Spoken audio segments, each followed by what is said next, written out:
ओम नमो भगवते वासुदेवाय।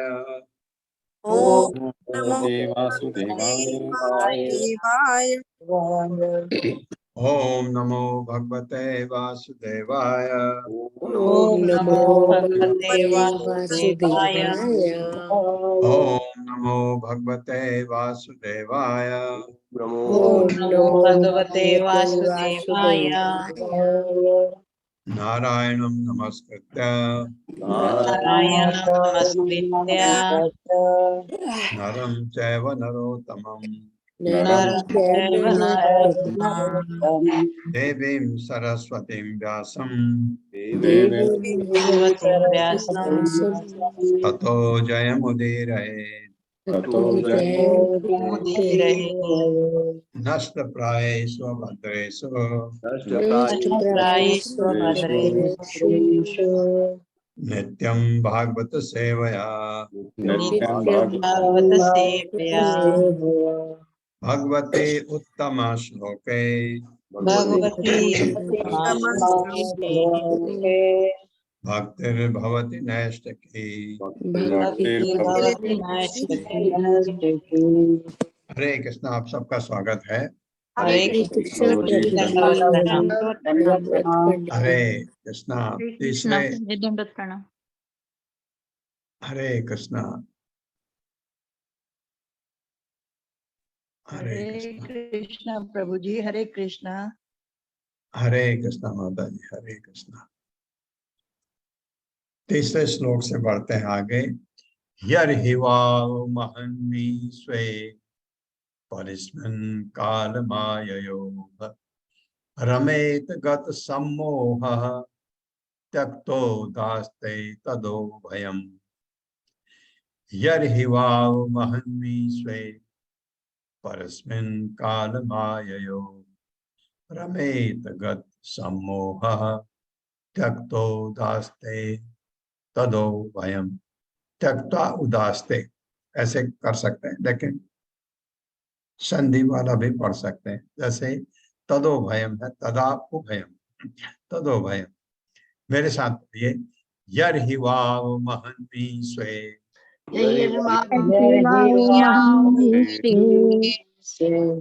परस्मिन् काल माययो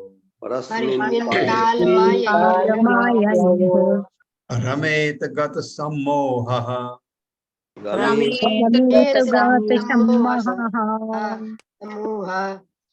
त्यक्तो दास्ते तदो भयम्।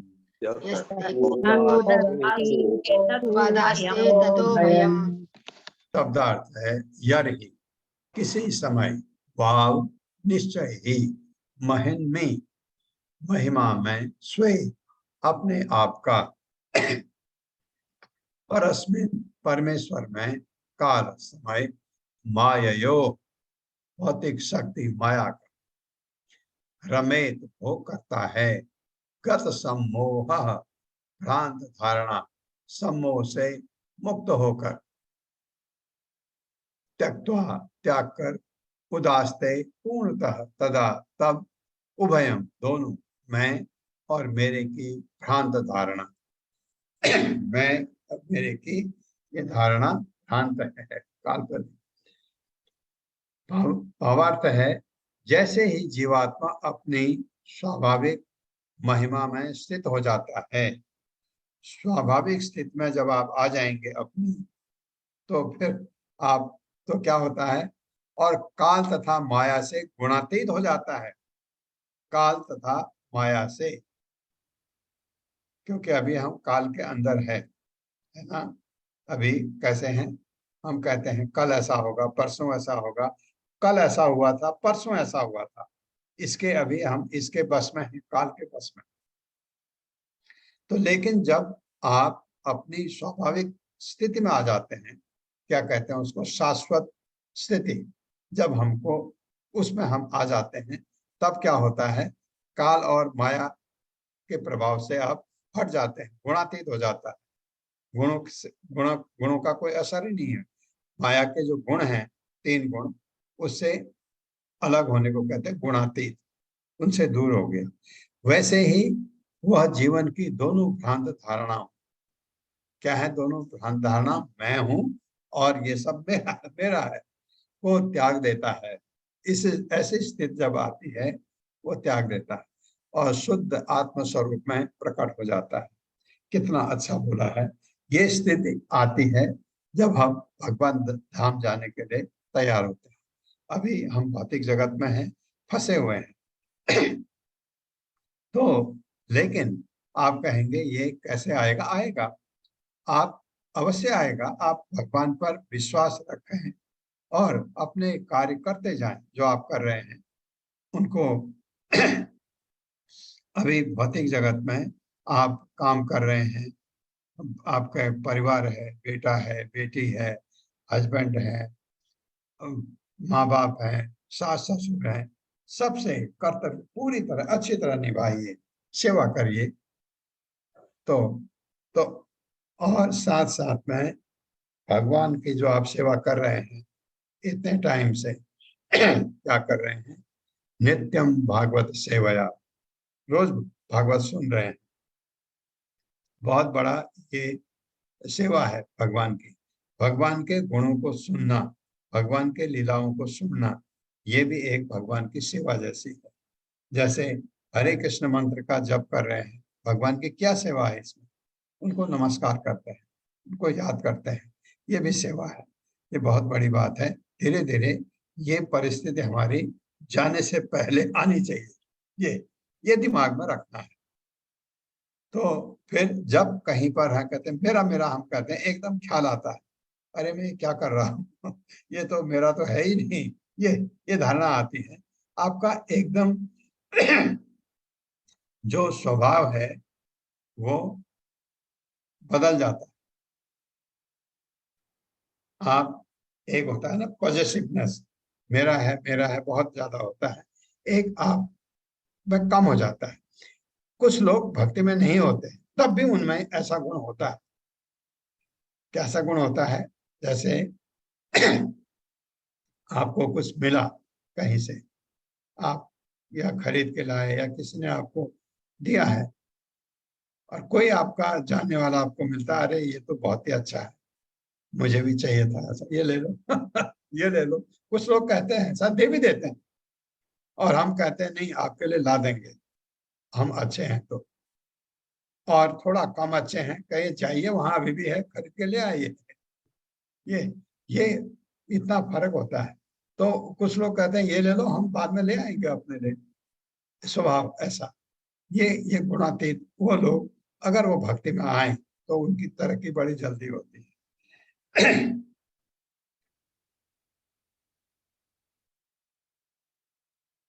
मेरे साथ पढ़िए।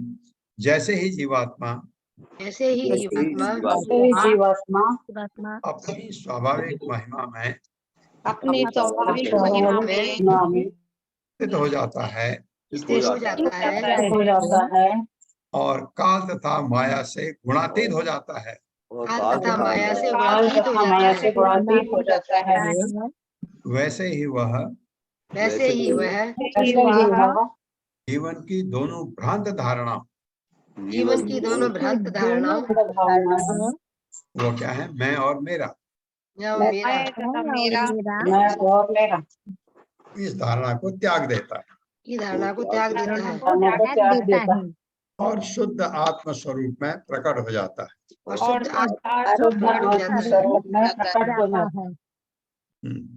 तात्पर्य माता जी। हरे कृष्ण पल्लवी माता जी। हरे कृष्ण माता जी। हरे कृष्ण प्रभु जी। पढ़िए तात्पर्य माता। श्रील प्रभुपाद जी द्वारा। श्रील प्रभुपाद जी की जय।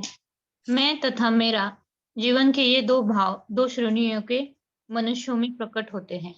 निम्न अवस्था में मैं मेरा भाव प्रमुख रहता है और उच्चतर अवस्था में मैं का भाव। पशुओं में मेरा भाव कुत्तों तथा बिल्लियों तक में देखा जा सकता है, जो इसी मेरा भाव की भ्रांति के अंतर्गत परस्पर लड़ते रहते हैं। मानव जीवन की निम्न अवस्था में भी यही भाव, यह मेरा शरीर है, यह मेरा परिवार है, यह मेरी जाति है, यह मेरा राष्ट्र है, यह मेरा देश है, इत्यादि रूपों में उभरता है। चिंतन की उच्च अवस्था में यही मेरा की भ्रांत धारणा मैं हूँ अथवा मैं ही सब कुछ हूँ रूप में बदल जाती है। मनुष्यों की नाना श्रेणियां हैं जो मैं और मेरे को विभिन्न रूपों में ग्रहण करती है, किंतु मैं की महत्ता का बोध तभी होता वास्तविक महत्ता का बोध तभी होता है जब मनुष्य की चेतना हो कि मैं भगवान का शाश्वत दास हूँ। यही शुद्ध चेतना है और सारा वैदिक साहित्य हमें जीवन के इसी भाव की शिक्षा देता है। मैं भगवान हूँ या मैं पर ब्रह्म हूँ कि भ्रांत धारणा मेरे की धारणा से भी अधिक घातक है। यद्यपि वैदिक साहित्य में कहीं कहीं ऐसे निर्देश हैं कि मनुष्य अपने को भगवान के समरूप समझे, किंतु इसका अर्थ यह तो नहीं होता कि वह सभी प्रकार से भगवान के ही समान हो जाता है। निस्संदेह अनेक बातों में जीवात्मा तथा भगवान में एक रूपता है, किंतु जीवात्मा अंततः भगवान के अधीन होता है और स्वाभाविक दृष्टि से वह भगवान की इंद्रियों की तुष्टि के निमित्त बना है। इसीलिए भगवान बद्ध जीव को अपनी शरण में बुलाते हैं। यदि जीवात्माएं परम इच्छा के अधीन न होती तो उन्हें शरण में आने के लिए क्यों कहा जाता? यदि जीव सभी प्रकार से ईश्वर के समकक्ष है,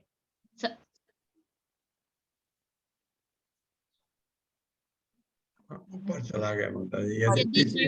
यदि जीव सभी प्रकार से ईश्वर के समकक्ष होता तो फिर वह माया के अधीन क्यों रखा गया है? हम इसकी व्याख्या कई बार कर चुके हैं कि भौतिक शक्ति यानी माया भगवान के द्वारा नियंत्रित है। भगवान 9.10 में माया के ऊपर भगवान की नियामक शक्ति की पुष्टि की गई है। भगवत गीता 9.10 में माया के ऊपर भगवान की नियामक शक्ति की पुष्टि की गई है। क्या कोई जीवात्मा जो अपने को परमेश्वर के समकक्ष मानता है माया को वश में कर सकता है? मूर्ख मैं जवाब देगा कि भविष्य में वह कर सकता है। यदि यह मान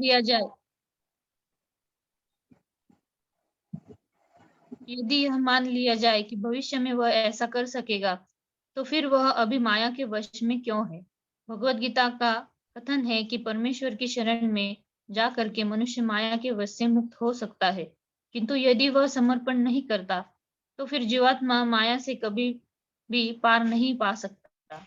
अतः मनुष्य को चाहिए कि भक्ति के अभ्यास से अथवा भगवान की दिव्य प्रेमा भक्ति में दृढ़ता से स्थिर रहकर मैं की भ्रांति को त्यागे। बिना किसी काम धंधे या नौकरी के गरीब मनुष्य जीवन में अनेक कष्ट भुगता रहता है, किंतु सौभाग्यवश यदि उसे सरकारी नौकरी मिल जाती है तो वह तुरंत सुखी हो जाता है। सभी शक्तियों के नियामक भगवान की श्रेष्ठता को अस्वीकार करने में कोई लाभ नहीं, किंतु मनुष्य को चाहिए वह अपने को भगवान का शाश्वत दास मानते हुए अपनी स्वाभाविक महिमा को प्राप्त करे। बद्ध जीवन में जीवात्मा माया का दास रहता है, किंतु मुक्त अवस्था में वह भगवान का शुद्ध अकिंचन दास रहता है। भगवान की सेवा करने के लिए आवश्यक है कि प्रकृति के गुणों से अप्रभावित रहा जाए। जब तक मनुष्य मनोरथों का दास है, वह मैं तथा मेरा के रोग से पूर्ण रूप से मुक्त नहीं हो सकता। परम सत्य माया की शक्ति के द्वारा दूषित नहीं होता, क्योंकि वह उस शक्ति का नियंता है। अपेक्षित सत्य माया से आवृत हो सकते हैं, किंतु जब कोई परम सत्य का साक्षात्कार कर रहा होता है तो सर्वोत्तम उद्देश्य की पूर्ति होती है। जिस तरह सूर्य को समक्ष देखने पर सिर के ऊपर आकाश में सूर्य प्रकाश से पूर्ण रहता है, किंतु जब वह दृश्य आकाश में नहीं दिखता तो अंधकार छा जाता है। इसी प्रकार जब मनुष्य परमेश्वर के समक्ष होता है तो उसके सारे मोह नष्ट हो जाते हैं, और जो उनके समक्ष नहीं होता वह माया के अंधकार में रहता है। इसकी पुष्टि भगवत गीता 14.26 में इस प्रकार हुई है। माम च यो व्यभिचारेण भक्ति योगेन सेवते सगुणान समतीत्यान ब्रह्म भूयाय कल्पते। अतः मनुष्य को चाहिए कि निष्ठा पूर्वक भगवान का पूजन, भगवान की महिमा का गायन सुपात्र से, यानी न कि पेशेवर मनुष्य से प्रत्युत किसी भागवत व्यक्ति से श्रीमद् भागवत का श्रवण तथा शुद्ध भक्तों की संगति करके इस प्रकार भक्ति योग के विज्ञान को गंभीरता से ग्रहण करे। उसे मैं या मेरा की भ्रांतियों से गुमराह नहीं होना चाहिए। कर्मियों को मेरा भाव प्रिय है तो ज्ञानियों को मैं भाव, और ये दोनों ही माया के बंधन से मुक्त होने के योग्य नहीं है। श्रीमद् भागवत तथा मुख्यतः भगवत गीता ये दोनों मनुष्यों को मैं तथा मेरा की भ्रांति से उबारने के लिए है, और श्रील व्यासदेव ने इन दोनों को पतित आत्माओं की मुक्ति के लिए ही लिखा है। जीवात्मा को ऐसी दिव्य स्थिति में रहना चाहिए जहां काल तथा माया का वश न चले। बद्ध जीवन में जीवात्मा को भूत, वर्तमान तथा भविष्य काल के सपनों द्वारा प्रभावित होना पड़ता है। चिंतक ज्ञान के अनुशीलन द्वारा तथा अहंकार को जीत करके भविष्य चिंतन द्वारा वासुदेव या परमेश्वर बनकर काल पर विजय पाना चाहता है, किंतु यह विधि परिपूर्ण नहीं है। सही विधि तो यह है कि भगवान वासुदेव को हर प्रकार से परमेश्वर मान लिया जाए, और ज्ञान के अनुशीलन की परम सिद्धि यह है कि भगवान की शरण में जाया जाए, क्योंकि वे ही हर वस्तु के स्रोत है। केवल इसी भाव में मैं तथा मेरा की भ्रांति से छुटकारा मिल सकता है। श्रीमद् भागवत तथा भगवत गीता दोनों ही इसकी पुष्टि करते हैं। श्रील व्यासदेव ने अपने महान ग्रंथ श्रीमद् भागवत द्वारा मोहग्रस्त जीवात्माओं के लिए आत्म तत्व तथा भक्ति योग विधि में विशिष्ट योगदान दिया है। बद्ध जीव को चाहिए कि वह इस महान ज्ञान का पूरा लाभ उठाए। हरे कृष्ण प्रभु। हरे कृष्णा माता जी, हरे कृष्णा। बहुत अच्छा तात्पर्य पढ़ा आपने। ये जो कहा मैं और मेरा, प्रभुपाद कह रहे हैं मेरा से मैं वाला अच्छा है। मैं क्यों? जब मैं कौन हूं नहीं, अगर मैं ये सोचने लगा मैं भगवान का शाश्वत दास हूं तो मैं बहुत अच्छा है। मेरा को हम छोड़ें, ये वो कह रहे हैं प्रभुपाद। और दो जगह मैं और मेरा, हम मेरा है कहते हैं पॉजेसिव भौतिक जगत में, माया के चंगुल में जब हैं, और मैं, दो चीज कही प्रभुपाद ने कि मैं कौन कहता है, ज्ञानी निर्विशेषवादी, मैं भगवान हूँ, मैं वही हूँ जो भगवान है। ये वो कहते हैं दोनों अंधकार में है, दोनों अंधकार में। तो ये इसकी पुष्टि इसमें हुई है भगवत गीता के 14वें अध्याय के 26वें श्लोक में। माँ चयो अव्यभिचारेण भक्ति योगेन सेवते सगुणान समति दैत्यान ब्रह्म भूयाय कल्पते। माँ चयो अव्यभिचारेण, जो भक्ति योगेन सेवते, भक्ति कर रहे हैं आप, अव्यभिचारेण, आप विचलित हुए बिना, किससे, माया से विचलित हुए बिना अगर आप भक्ति में दृढ़ हैं तो सगुणान समति दैत्यान, तीनों गुणों से आप दूर होकर के क्या कहते हैं, आपको ब्रह्म भूयाय कल्पते, आपको आप भगवान की भक्ति में स्थिर हो जाते हैं। ये 14वें अध्याय में ये बड़ा अच्छा श्लोक है। कोशिश करिए, जो जिनको श्लोक याद करने की इच्छा होती है, आप सब अभी कम उम्र के हैं, श्लोक याद हो जाते हैं। ये बहुत अच्छा श्लोक है, इसलिए मैं आया इसके ऊपर। तो इसलिए श्रीमद् भागवत तथा मुख्यतः भगवत गीता, ये दोनों मनुष्य को मैं तथा मेरा की भ्रांति से उबारने के लिए। भगवत गीता वही कहती है, मैं मेरा मत करो, भागवतम वही कहता है। तो प्रभुपाद कह रहे हैं कि इसलिए व्यासदेव ने इन दोनों को पतित आत्माओं की मुक्ति के लिए लिखा है। जीवात्मा को ऐसे दिव्य स्थिति में रहना चाहिए जहां काल तथा माया का बस न चले। जो शुरू में बता दिया था, काल और माया दोनों का असर नहीं होगा अगर आप शाश्वत अवस्था में आ गए कि आप कौन हैं, भगवान से आपका क्या संबंध है, यानी आत्म साक्षात्कार। ये जब शाश्वत रूप में हम आ जाते हैं, आत्म साक्षात्कार के बाद हम कौन हैं, अरे हम तो भगवान के सेवक हैं, ये हम क्या कर रहे हैं, और भौतिक जगत में हैं, इसलिए आपको भौतिक जगत के कार्य करने हैं। कोई आपके लिए अत्याचार कर रहा है, आपके आपके जनों के लिए, आप पुलिस में नहीं जाएंगे, अवश्य जाएंगे। आप कोर्ट में केस नहीं करेंगे, अवश्य करेंगे। लेकिन हरे कृष्ण मन में ये काम भौतिक जगत का है। भौतिक जगत में मुझे नौकरी भी करनी है, क्योंकि पैसा चाहिए बच्चों को पालने के लिए, उनकी स्कूल कॉलेज की फीस देने के लिए, और उनका मेडिकल ट्रीटमेंट कराने के लिए। क्योंकि व्याधि यहाँ लगी रहती है ना, हम बीमार पड़ते हैं, कभी हमको कोरोना होता है, कभी मलेरिया होता है, कभी आपको इन्फेक्शन होता है, कोई इलाज भी चाहिए, पैसा लगता है उसके लिए। पैसा यहाँ जीविकोपार्जन बहुत जरूरी है, लेकिन मन है वहाँ, अंदर आपके भगवान है। अब बैठे डॉक्टर के पास बैठे तो आपको कहा अभी टाइम लगेगा, 5 मरीज हैं देखने के लिए। हरे कृष्ण कृष्ण कृष्ण हरे हरे, हरे राम राम राम हरे। आपको यह आता, कभी कभी आप बोर होते हैं कि अरे इतना टाइम लगेगा तो क्या करूं, कुछ काम है आपके पास तो आप काम करने लगते हैं, किसी को मैसेज भेजते हैं, ये करते हैं। ये खत्म हो गया, अभी भी टाइम बचा है, वो भी क्योंकि जरूरी काम है वो भी किया। उसके बाद आप बस, आपके पास माला नहीं है, कोई बात नहीं, उंगली में गिनिए बहुत हल्के आवाज से कि आपके कान उसको सुन सके। ऐसे बहुत अच्छा तात्पर्य लिखा प्रभुपाद ने।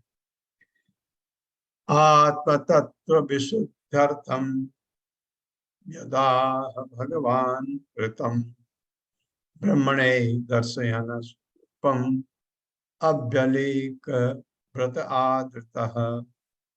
आत्म तत्व विशुद्ध्यर्थम यदा भगवान कृतम ब्रह्मणे दर्शयन रूपम अभ्यलेख व्रतादृतः। मेरे साथ पढ़िए। आत्म तत्व विशुद्ध्यर्थम आत्मतत्व विशुद्ध्यर्थम यदाह भगवान ऋतम यदा भगवान् ब्रह्मणे दर्शयन् रूपम ब्रह्मणे दर्शयन् रूपम् अव्यलीक प्रतादृतः प्रतादृशः। शब्दार्थ है आत्म तत्व, ईश्वर का ज्ञान अथवा जीवात्मा का ज्ञान। विशुद्धि विशुद्धि शुद्धिकरण, अर्थम लक्ष्य, यत जो, आ कहा, भगवान भगवान ने, ऋतम सचमुच,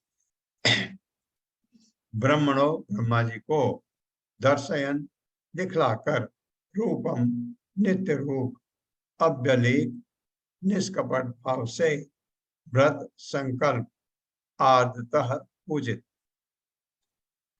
हे राजन, भगवान ने ब्रह्मा जी की भक्ति योग की निष्कपट तपस्या से अत्यंत प्रसन्न होकर उनके समक्ष अपना शाश्वत दिव्य रूप प्रकट किया और बद्ध जीव की शुद्धि के लिए यही परम लक्ष्य भी है। तपस्या ऐसे करो कि भगवान आपको दर्शन दे दें। आपको पता है ब्रह्मा जी ने बहुत बड़ी तपस्या की थी, जब बहुत वो अपने को सोचा तकलीफ में है। मेरे साथ पढ़िए। हे राजन, हे राजन, भगवान ने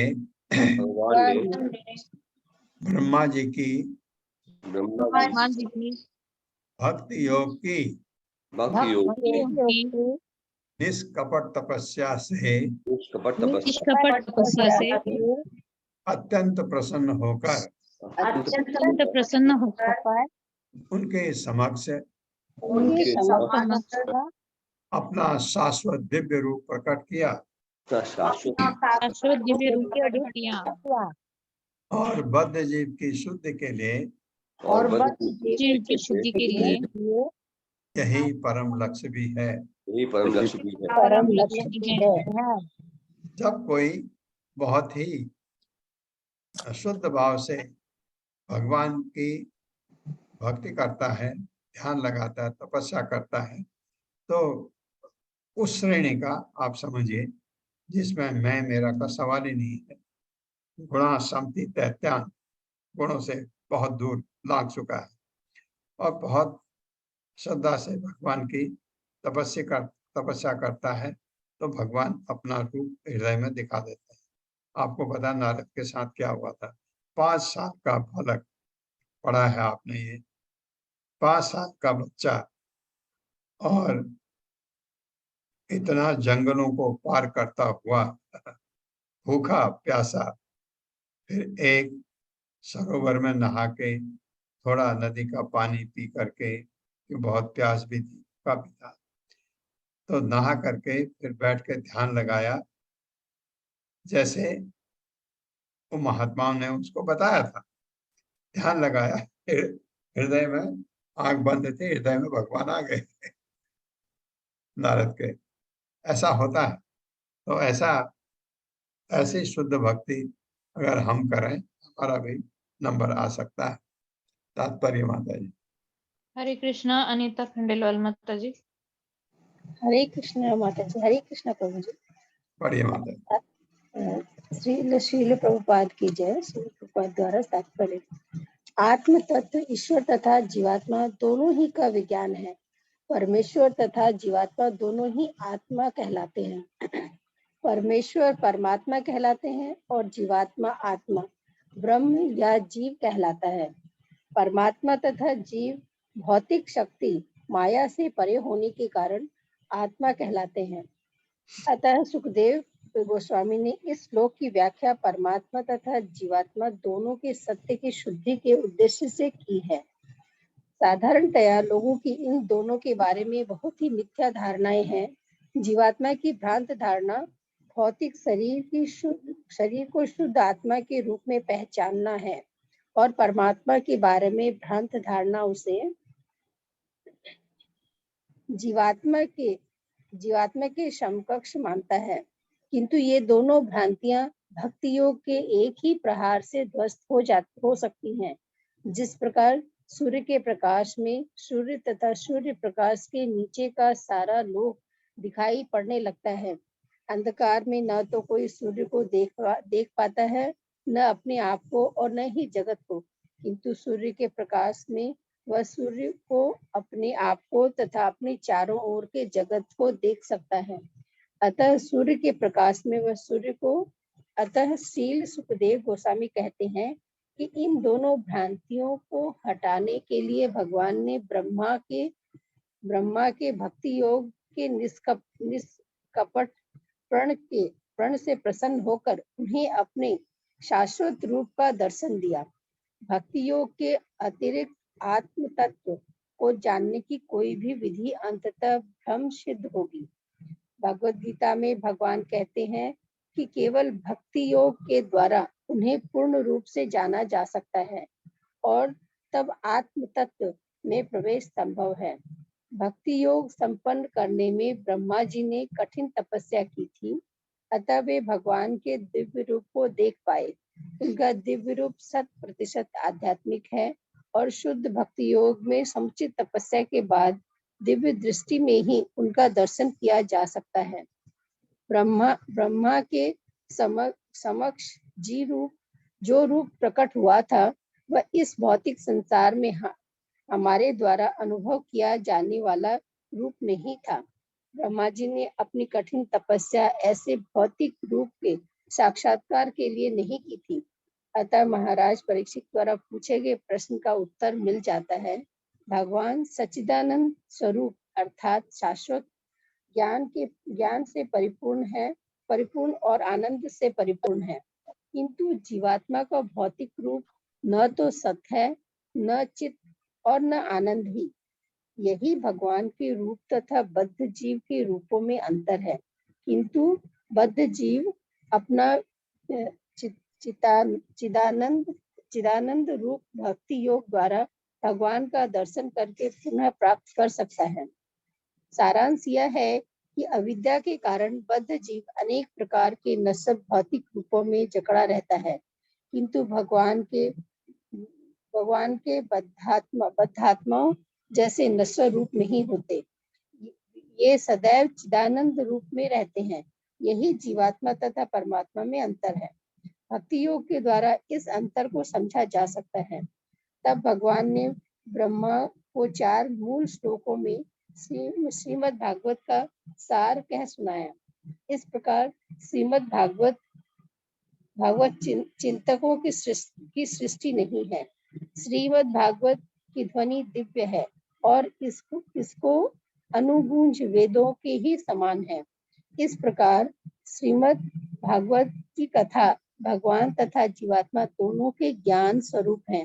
श्रीमद् भागवत का नियमित पाठ करना या उसका श्रवण करना भी भक्ति योग की साधना है और श्रीमद् भागवत की संगति मात्र से बड़ी सिद्धि प्राप्त हो सकती है। सुखदेव गोस्वामी तथा महाराज परीक्षित दोनों ने श्रीमद् भागवत के माध्यम से सिद्धि प्राप्त की। हरे कृष्ण। हरे कृष्ण। कैसे कि एक ने भागवतम सुनी, एक ने भागवतम सुनाई, दोनों को सिद्धि प्राप्त हुई, भगवत धाम चले गए दोनों। क्योंकि ये नवदा भक्ति के 2 सोपान हैं, श्रवणम कीर्तन, तो ये इनका यहाँ अभ्यास हुआ, ये बता रहे हैं। तो इसमें पूरा बताया है कि सारांश यह है कि अविद्या के कारण बद्ध जीव अनेक प्रकार के नश्वर भौतिक रूप में जकड़ा रहता है, जैसे हम लोग हैं। किंतु भगवान के बद्ध आत्माओं जैसे नश्वर रूप नहीं होते। भगवान बद्ध नहीं है, वे सदैव चिदानंद रूप में रहते हैं। चिद आनंद, सच्चिदानंद कहते हैं। सत चिद आनंद। सत भगवान क्या है? शाश्वत हैं। चिद भगवान फुल ऑफ नॉलेज, ज्ञान के भंडार हैं। सचिद आनंद, आनंद के भगवान रूप स्वरूप है हमेशा। तो आपको ये भगवान में और हम में ये फर्क है, हम बद्ध जीव हैं, माया के अंदर हैं, और भगवान सच्चिदानंद। यही जीवात्मा तथा परमात्मा में अंतर है, ये समझना है। जीवात्मा जैसे आत्म तत्व जो बताया है, वो हाँ अपने को भी हम समझें, हम क्या हैं और भगवान क्या है, उसको हम तत्व ज्ञान कहते हैं। भगवान को समझना, तत्व ज्ञान का मतलब भगवान का ज्ञान। और यहाँ पर आत्म तत्व का है, आत्मा हमारे पास भी है। आत्मा तो अपने को समझें, हम हैं क्या, मैं मैं भगवान का शाश्वत दास हूँ, ये समझ आना चाहिए।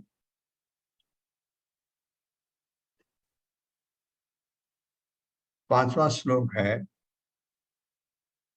स आदिदेवो जगतां परो गुरुः स्वधिश्रयम् आस्ताय शिशिक्षयेक्षत तां न अध्यगच्छत् दृशम् अत्र सम्मता प्रपंच निर्वाण विधेयर्यया भवेत्। स आदिदेवो जगतां परो गुरुः स्वधिश्रयम् आस्ताय शिशिक्षयेक्षत तां न अध्यगच्छत् दृशम् अत्र सम्मतां प्रपंच निर्वाण विधिर्यया भवेत्। मेरे साथ पढ़िए, स आदिदेवो जगतां परो गुरुः सादिदेवो जगतां स्वधिष्ठयम् आस्थाय शिशिक्षयेक्षत स्वधिष्ठयम् आस्थाय शिशिक्षयेक्षत शिशिक्षयेक्षत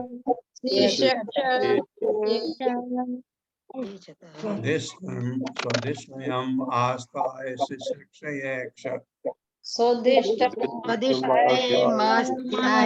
शिशिक्षयेक्षत तां न अधिगच्छन् सम्मताम्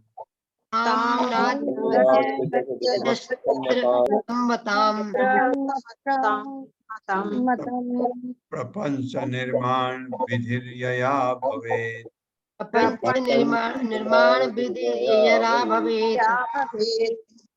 शब्दार्थ है, सह वह आदिदेवः प्रथम देवता, जगतां ब्रह्मांड का, परह परम, गुरु गुरु, स्वधिष्ठयम् अपने कमल आसन का, आस्थाय स्रोत जाने के लिए, शिशिक्षया सांसारिक व्यापार की दृष्टि करने के लिए, एक क्षण सोचने लगा, ताम उस विषय में, न नहीं, अध्यगच्छत् समझ सका, दशम दिशा अत्र वहां, सम्मताम उचित राह, प्रपंच भौतिक, निर्माण रचना, विधि विधि ढंग, यया जितना के अवैध होना चाहिए।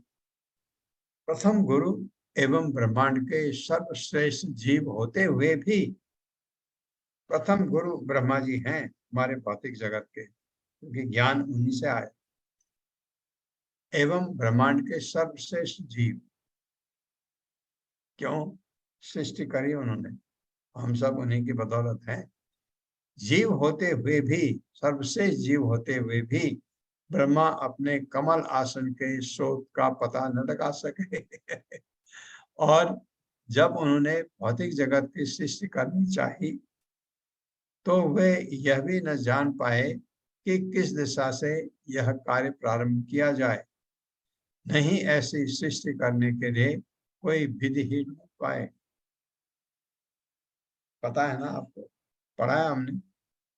ब्रह्मा जी देखने लगे, ढूंढा में आया कहाँ से, उस उनको न तो भगवान का नाभि सरोवर दिखी, न उनको समझ आया मैं कहाँ हूँ, नहीं समझ पाए।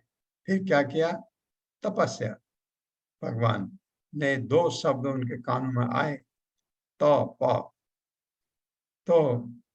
तपस्या की, बहुत कठिन तपस्या उन्होंने की ब्रह्मा जी ने, और भगवान बहुत ही प्रसन्न हुए उनकी तपस्या से। अहेतु की भक्ति में भगवान बहुत प्रसन्न होते हैं। तो ज्ञान मिला सब कुछ, अभी पढ़ेंगे आगे। मेरे साथ पढ़िए। प्रथम गुरु एवं ब्रह्मांड के सर्वश्रेष्ठ जीव होते हुए भी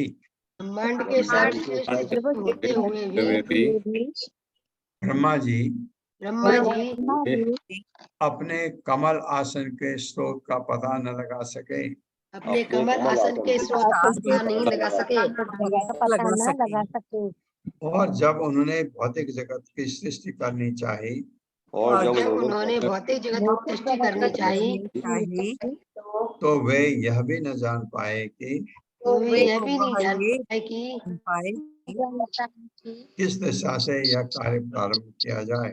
किस दिशा से यह कार्य प्रारंभ किया जाए। नहीं ऐसी सृष्टि करने के लिए नहीं ऐसी सृष्टि करने के लिए कोई विधि ही ढूंढ पाए। कोई विधि ही ढूंढ पाए।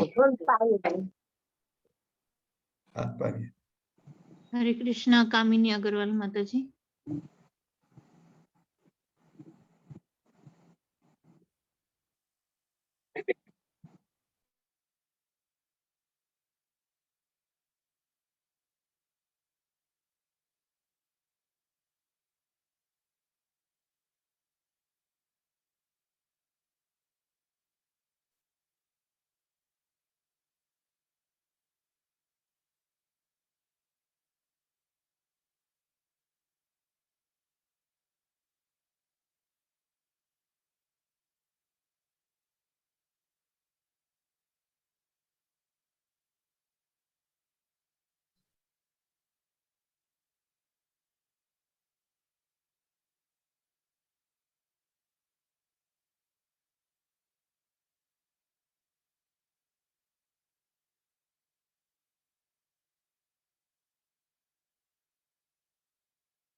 कृपा से प्राप्त हुआ था।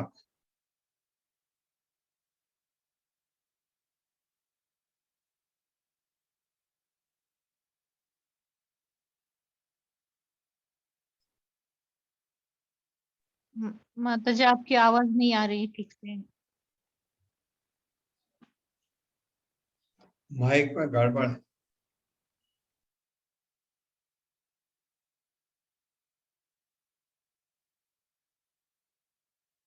हाँ अब आ रही। जी जी।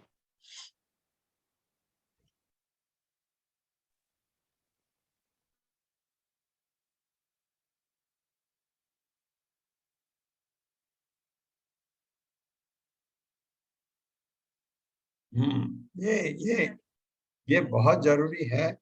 अपने अपने जैसे मनोधर्मी करते हैं कपोल कल्पना कि ऐसे ये होगा, बिल्कुल नहीं। आप शास्त्र का मदद लीजिए, शास्त्र में बताया है। और भगवान को समझने का सिर्फ एक साधन है, भक्ति योग। भक्ति योग से ही आप भगवान को समझ सकते हैं। ब्रह्मा जी के साथ हुआ ना, ये देखिए। समझ ही नहीं आया क्या करो, फिर तपस्या की। हाँ, ये नीचे वाले छठे श्लोक को पढ़ते हैं। इसमें दिया है यद षोडशम एक विषम, 16वां और एक विषम मतलब 20 हुआ, 1 विषम 21, 16वां 21वां, 16वां क्या है त और 21वां क्या है प, या 21वां 16वां प है या वो है, ऐसा तब ये 16वां श्लोक पढ़ता हूँ, 6ठा श्लोक पढ़ता हूँ। सचिंतयन् द्विअक्षरम् एकदा अम्भसि। ये देखिए शिव को ऊपर ले लिया है मैंने पढ़ने में। अम्बसी उपासनो दीर्घतिम बचो विभु स्पर्शेषु यत् षोडशम एक विषम निष्कंचनानां नृपयद्धनं विदुः। सचिंतयन् द्विअक्षरम् एकदा अम्बसि उपासनो दीर्घतिम बचो विभुः स्पर्शेषु यद् षोडशम एक विषम निष्कंचनानां नृपयद्धनं विदुः। मेरे साथ पढ़िए। सचिंतयन् द्विअक्षरम् एकदा अम्बसि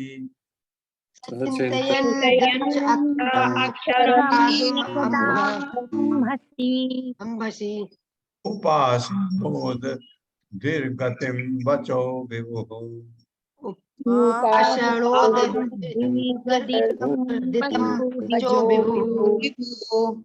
स्पर्शेषु यद् षोडशम एक विषम स्पर्शेषु यत् षोडशमेकविषम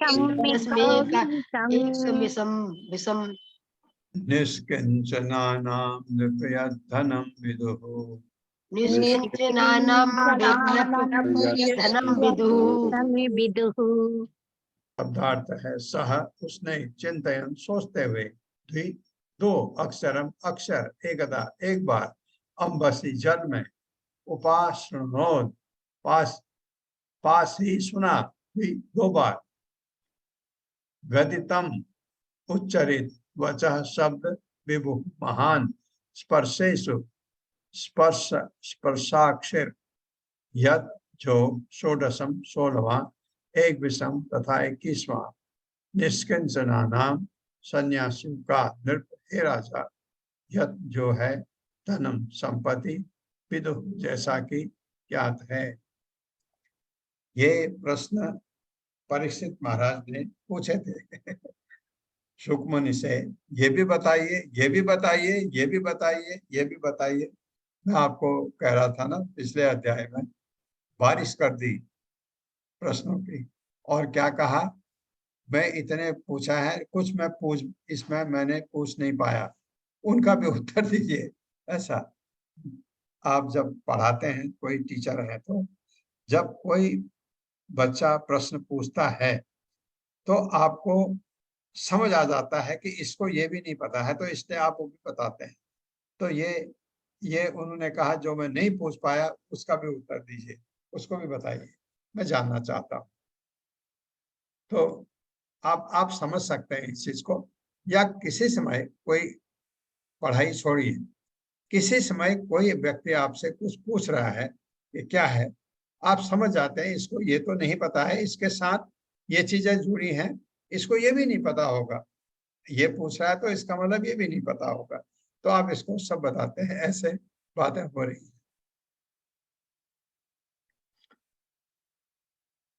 भावार्थ है, इस प्रकार जब जल में स्थित ब्रह्मा जी सोच रहे थे तब पास ही उन्होंने परस्पर जुड़े दो शब्द 2 बार सुने। इसमें एक 16वां, दूसरा 21वां अक्षर था, स्पर्श अक्षर था। ये दोनों मिलकर विरक्त जीवन की निधि बन गए उनके लिए। मेरे साथ पढ़िए। इस प्रकार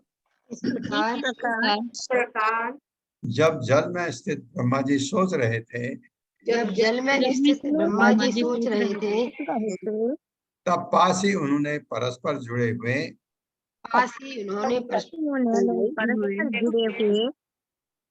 दो शब्द 2 बार सुने। दो शब्द 2 बार सुने।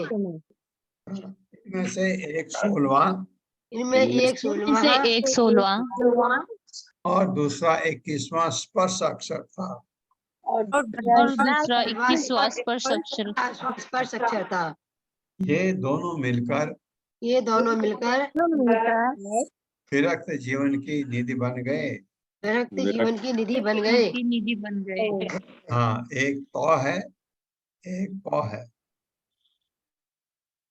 तप, तप तपस्या, विरक्त जीवन की ये निधि, एक रास्ता है जिससे आप आगे बढ़ते हैं। तात्पर्य। हरे कृष्णा सुमन अग्रवाल माता जी। हरे कृष्णा प्रभु जी, हरे कृष्णा सभी को। तात्पर्य श्रील प्रभुपाद जी की जय। श्रील प्रभुपाद जी के द्वारा संस्कृत भाषा में व्यंजन शब्दों के दो विभाग हैं, स्पर्श वर्ण तथा तालव्य वर्ण। का से लेकर माँ तक के अक्षर स्पर्श वर्ण कहलाते हैं और इस समूह का 16वां अक्षर ता है, जबकि इसका 21वां अक्षर पा है। अतः जब वे दोनों मिल जाते हैं तो तप शब्द अथवा तपस्या बनता है। ये तप ब्राह्मणों तथा तपस्वियों का सौंदर्य तथा धन है।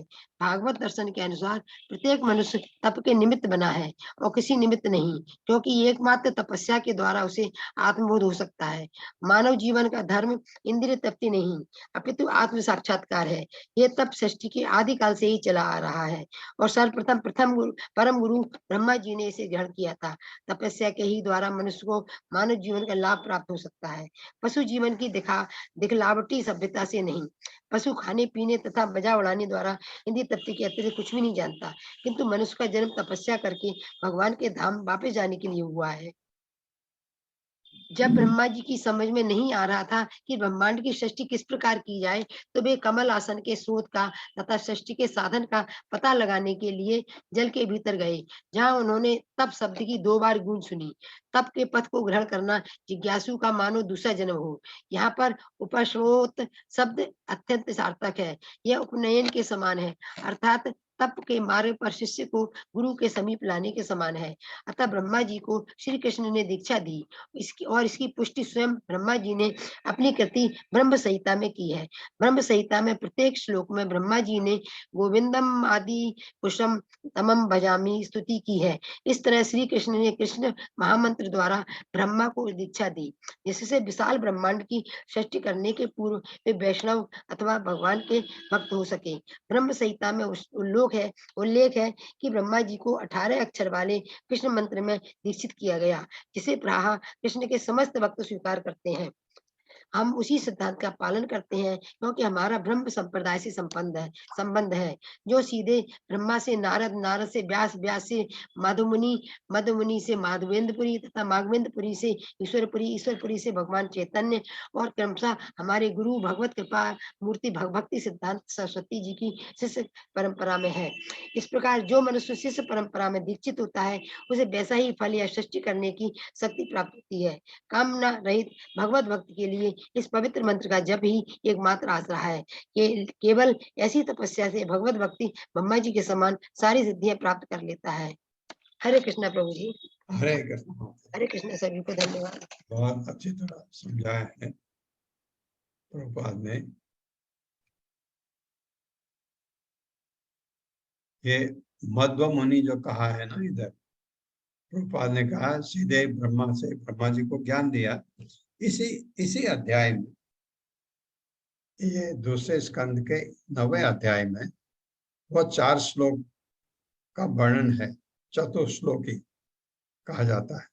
चतुश्लोकी जो शायद 4 श्लोक का कहा ना, इसमें ब्रह्मा जी को 4 श्लोक बताए, तो भगवान ने वो चतुश्लोकी इसी अध्याय में 33, 34, 35, 36, 33, 34, 35, 36 ये 4 श्लोक आएंगे इसी अध्याय में। ध्यान से पढ़िए, बड़ा अच्छा ज्ञान है। शुकमुनि बता रहे हैं ब्रह्मा जी को। तो ब्रह्मा जी ने जब वो नहीं कर पा रहे थे तपस्या की, तो तपस्या ही एकमात्र साधन है भक्ति में। तपस्या को इंग्लिश में ऑस्टेरिटी कहते हैं। ऑस्टेरिटी जो आप करते हैं तपस्या, उससे तपस्या करने में आपको भौतिक कष्ट भी होते हैं। जैसे आपने जन्माष्टमी के दिन तपस्या की, व्रत रखा, जन्माष्टमी के दिन, श्री कृष्ण जन्माष्टमी के दिन आपने भोजन नहीं खाया सुबह से पूरे दिन और फलाहार किया, तो ये एक तपस्या है भगवान के लिए आपने किया। तो ब्रह्मा जी को दिया तपस्या कर, नहीं समझ पा रहे थे, और ऐसे ही कठोर तपस्या की ब्रह्मा जी ने, और भगवान बहुत प्रसन्न हुए और क्या कहा उनको, सब कुछ तैयार है, बिल्कुल चिंता मत कर सब कुछ जो सृष्टि के लिए चाहिए है, सब चीज सृष्टि चाहिए, सृष्टि करोगे तो प्रकाश चाहिए, लोगों को पैदा करोगे, उजाला नहीं चाहिए, चाहिए सूर्य, रात को चांद, चांदनी चाहिए, चंद्रमा, तारे, बृहस्पति, शुक्र, सारे ग्रह अपने ऑर्बिट में रखने थे। ब्रह्मा जी बहुत पजल्ड थे कि कैसे होगा। भगवान ने कहा चिंता मत कर, सब कुछ तैयार है, तुमने मात्र उसको, जैसे भगवत गीता के 11वें अध्याय में भगवान कृष्ण ने अर्जुन को कहा, ये सबको मैं मार चुका हूं, मैं तो काल रूप में आया, सबका भक्षण कर चुका हूं। उसने देखा भी, अर्जुन ने भी, भगवान के मुंह में कुचले जा रहे हैं सब। तो भगवान ने कहा कि मैं कर चुका हूं, तो निमित्त मात्र है, उठ और लड़ तो तेरा हारने का तो सवाल ही नहीं होता, क्योंकि मैं तो मार चुका हूं उनको, ये मरेंगे अब।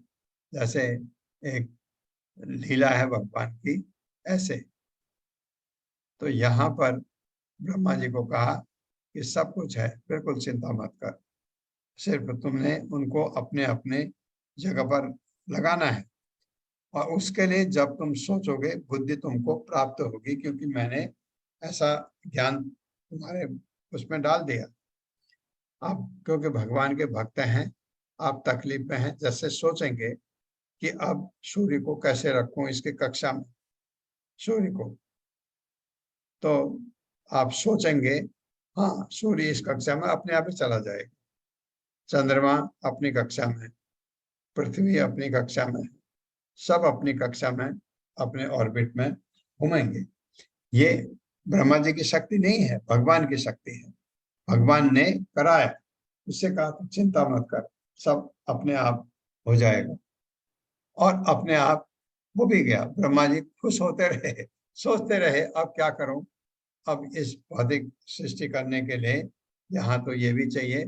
भगवान ने अपनी दृष्टि डाली, सारा इंग्रेडिएंट, सारा आपका महत्त्व पैदा हो गया।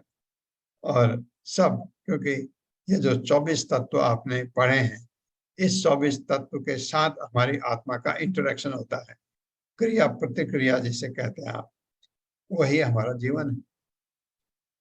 अगर हम हैं और कुछ नहीं है तो नहीं चल सकता, सब कुछ चाहिए, क्योंकि भगवान ने सब इंतजाम हमारे लिए किया। तो ब्रह्मा जी से सृष्टि करनी है तो ये इंतजाम जरूरी था। अगर आप लोगों को पैदा करें और उनके साधन न हो, कैसे जीवेंगे? सब कुछ इंतजाम कर दिया, पानी, हवा, जमीन, सब कुछ, जो कुछ चीज चाहिए, पंचभूत, और क्या चाहिए, आपके इंद्रियां, वो भी दे दी। उसके बाद इंद्रिय विषय आ गए, 15 हो गए, 5 पंच महाभूत, और मन बुद्धि अहंकार, और महत्त्व 24 हो गए सब, और आपके आत्मा दे दी शरीर के अंदर, इनसे इंटरेक्ट करेगी, अब सब कुछ कर सकते हैं, ऐसा है। तो ये जरूरी था, ये करना भगवान ने। तो ब्रह्मा जी से कहा सब कुछ है। अब ब्रह्मा जी बहुत निडर हो गए भगवान की कृपा से। ऐसे ऐसे है भगवान। लेकिन तपस्या कैसी चाहिए? एक निष्ठ अनन्य भक्ति जिसे कहते हैं, कि भक्ति, और उसके अलावा दूसरे एक निष्ठ भक्ति, 10 में नहीं, एक में, एक भगवान के ऊपर करिए। वो कोई विष्णु तत्व हो जो आपको पसंद है। बहुत सारे लोग होते हैं जिनको भगवान राम ज्यादा पसंद होते हैं, अच्छे लगते हैं, उनके हृदय में बैठे हैं, कोई बात नहीं, भगवान राम की तपस्या करते हैं, कोई भगवान कृष्ण की तपस्या करते हैं, कोई वामन देव की करते हैं, कम है, परसेंटेज कम हो जाती है। तो नरसिंहदेव की बहुत ज्यादा तपस्या होती है, क्योंकि वो प्रोटेक्शन देते हैं नरसिंहदेव, इसलिए कुछ लोग उन्हीं की तपस्या करते हैं। ये सब विष्णु तत्व है, कोई भी विष्णु तत्व का आप कर सकते हैं। लेकिन क्योंकि आप पढ़ रहे हैं, ब्रह्मा जी के सामने भगवान कृष्ण आए, और इसलिए आपको लगता है, क्योंकि आप भगवद गीता पढ़ते हैं, भागवतम पढ़ते हैं, भगवान कृष्ण का ही के बारे में है, तो इसलिए आप उनकी तपस्या कर सकते हैं। उनकी तपस्या करने में 4 चीजें उनकी औरों से भिन्न हैं। आप भगवत धाम में जाकर के अगर भगवान कृष्ण के धाम जाते हैं, भगवान कृष्ण के गले मिल सकते हैं। अगर आप वैकुंठ में जाते हैं तो भगवान नारायण के गले नहीं मिल सकते। आप हैं उनके भक्त, वहां भी भक्त हैं। और गोलोक वृंदावन ऐसा है जैसे भगवान कृष्ण और आपको पता ही नहीं है कि भगवान, आपको प्रेम है उनसे, उनके बगैर नहीं रह सकते, लेकिन भगवान का ज्ञान भगवान विस्मृति कर देते हैं आपके। तो आप उनके साथ सखा के रूप में, भक्त के रूप में, जिस रूप में चाहे ये प्रेम कर सकते हैं। ये उपलब्ध है खाली गोलोक वृंदावन में, और किसी लोक में नहीं। किसी लोक में आप भगवान हैं, आप दंडवत करेंगे, और जो आपके भगवान के बीच में जो संबंध है उसको ध्यान में रखते हुए आप आगे बढ़ेंगे। लेकिन गोलोक वृंदावन में आप संबंध ही भूल जाते हैं है ना। तो ये आप भगवान के साथ,